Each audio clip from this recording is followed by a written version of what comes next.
हे मंदिर नांदेडपासून 110 किमी अंतरावर माहूर गडावर आहे। महाराष्ट्रातील 3.5 शक्तिपीठांपैकी एक असणारे शक्तिपीठ म्हणून रेणुका मातेचे मंदिर ओळखले जाते।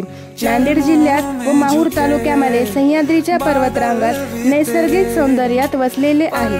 देवगिरीच्या राजाने देवीचे हे मंदिर सुमारे 800 ते 900 वर्षापूर्वी बांधलेले आहे। दरवर्षी दसऱ्याच्या दिवशी रेणुका देवीच्या सन्मानार्थ एक मोठा मेळा भरतो। देवीच्या 3.5 शक्तिपीठांपैकी एक मूळ जागृत पीठ म्हणून माहूरची श्री रेणुका माता होय।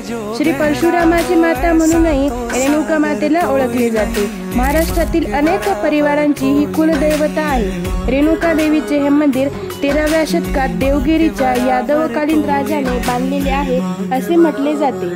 याच माहूर गडावर श्री दत्तात्रेयांचा जन्म झाला आहे अशी भाविकांची श्रद्धा आहे।